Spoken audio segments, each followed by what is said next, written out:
Assalamualaikum warahmatullahi wabarakatuh. Selamat pagi, siang, sore, malam belum. Kembali lagi dengan saya Genang Surman. Ketemu penyakit BF, demam 3 hari, disertai tidak mau berdiri alias tremor, gemetar. Oke, buatan mau. Nah, itu asmane sinten, Pak?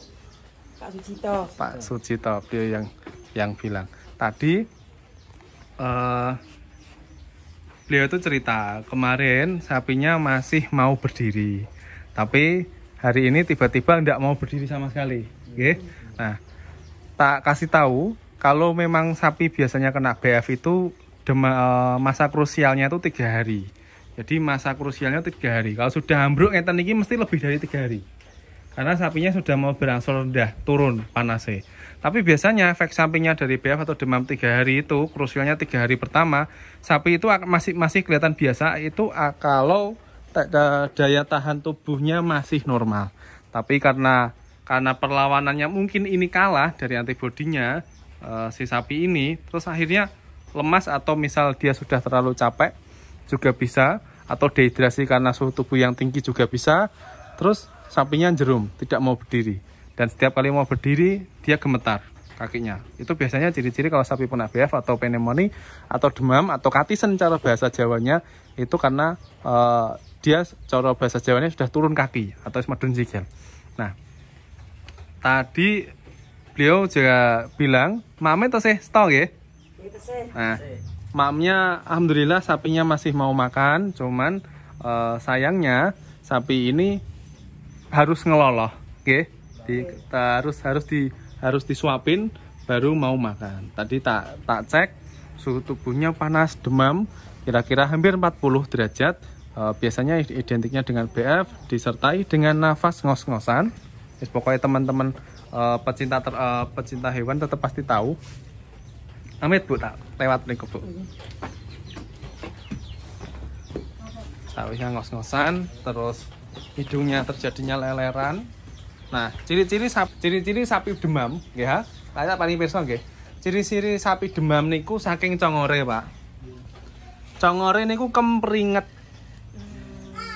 Kempringet tuh keringatan. Okay. Jadi kudune kan teles, harusnya tuh basah kayak congor itu pedet itu.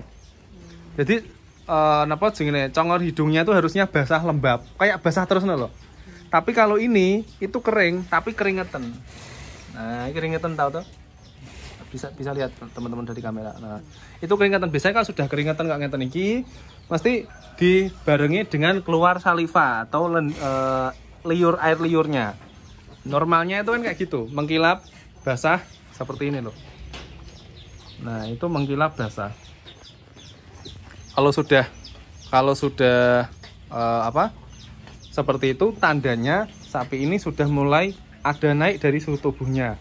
Kemudian yang kedua, kita ngeceknya itu dari nafasnya. Nafasnya kalau sudah mulai terengah-engah, mulai berat per 1 menitnya, gampangnya dilihat nafasnya ketika sudah mulai berat itu dari lengkongan yang di sana, kalau bahasa Jawanya sini lengkonnya, itu mulai kelihatan kembang kempisnya agak lebih lambat daripada biasanya. Terus yang kedua, kita parameter yang paling gampang dari telinganya. Kalau dari telinganya ini tuh mulai dingin, berarti sudah tidak normal, karena parameter paling gampang dari telinga. Ngoten nggih, pun pirsa carane mesani. Nah, beliau tadi tak kasih tahu karena sapi ini pasti sudah lebih dari 3 hari yang sakit. Karena kemarin sapi ini masih mau makan tapi sedikit-sedikit. Hari ini paling puncaknya terus tidak mau berdiri.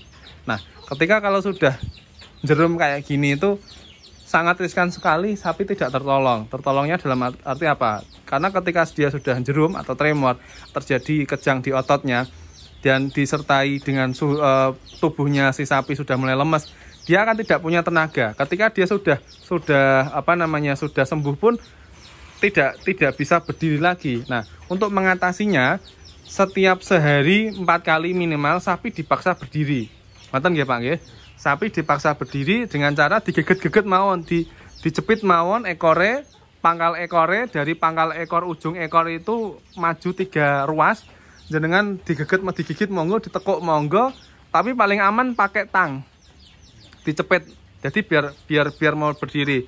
Dihentak mawon sehari minimal 4 kali. Kalau masih nggak mau diwolak-walik Pak. Misal seandainya posisi jerum atau duduke sebelah kiri yang didudui sehari minimal 4 kali itu digeser sebelah kanan. Karena nanti ketika sudah didudui kok ajek terus sehari sebelah badan tertentu yang selalu ditindih, jerumnya misal seperti ini sebelah kiri terus yang ditindih, nanti ketika sudah sembuh kakinya tidak bisa mengikuti, tetap ijeh lemes, buatan purun ngadeg. Nah gitu.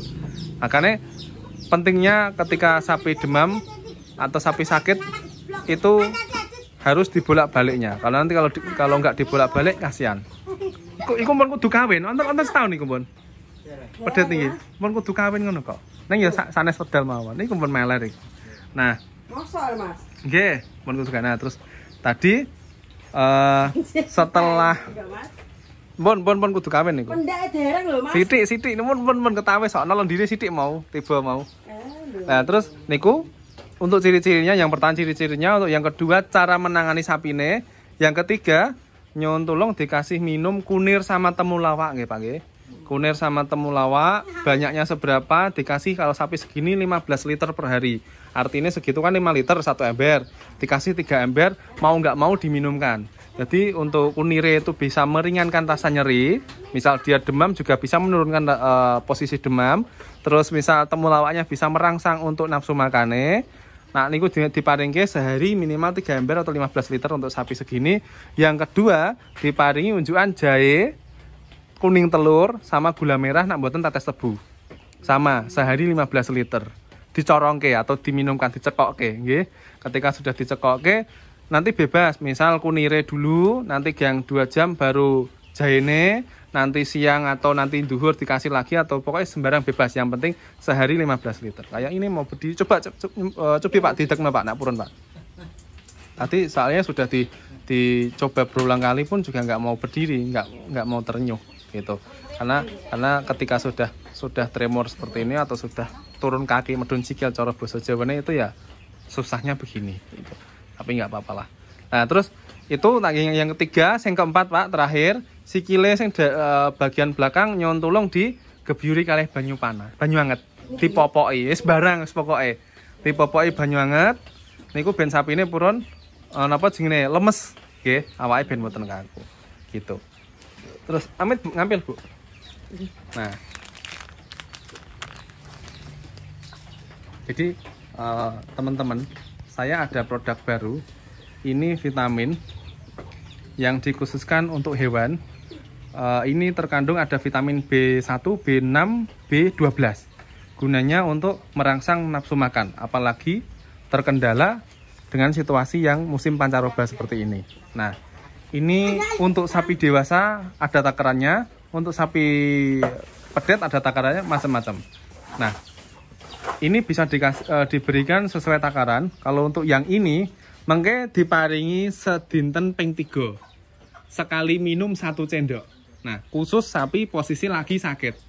Nak niki turah atau misal ini lebih, dikasih seminggu 3 kali atau 2 kali. Misal Senin, Rabu atau Minggu buat merangsang nafsu makan, karena ini bisa memacu nafsu makannya. Nih, kalau niki sekali minum ke 1 sendok munjung ya, 1 sendok makan yang penuh ya. Tapi kalau misal pedetnya ajeng diparingi mau dikasihkan nggak apa-apa, itu dikasih setengah sendok aja nggak apa-apa. Nah, tapi untuk sehat, untuk sapi normal menjaga kesehatan diparingi seminggu 3 kali mawon. Tapi kalau misal kesehatannya sudah stabil, dikasih seminggu sekali nggak apa-apa. Tapi misal jagani atau kita berjaga-jaga biar tidak mudah sakit, itu dikasih seminggu 3 kali. Anjurannya seperti itu. Kalau ini yang jelas bukan produk saya lah, murni, karena ini racian dari teman saya. Beliau titip, yang jelas ini vitamin, tidak dijual bebas sama seperti produk saya, belum ada labelnya. Jadi ini kemarin salah satu teman kongsi sama saya dan titip sama saya untuk dijual. Ini bagus, aman, buat ternak bunting juga aman, buat sapi potong, sapi penggemukan juga aman, buat pedet juga aman. Alhamdulillah aman, karena ini cuma vitamin B kompleks aja. Oke, segitu aja. Mohon maksud Pak niku Pak. Nah, wis mugi-mugi pangestune karas Pak nggih. Wis ditelateni mawon, disabari mawon, didongani. Mengke 3 hari nek dereng wonten perubahan, jenengan telepon mawon, konsultasi mawon, tangkrut mawon kalih kula mengke kula arahke sing saya. Oke, terima kasih. Sampai jumpa.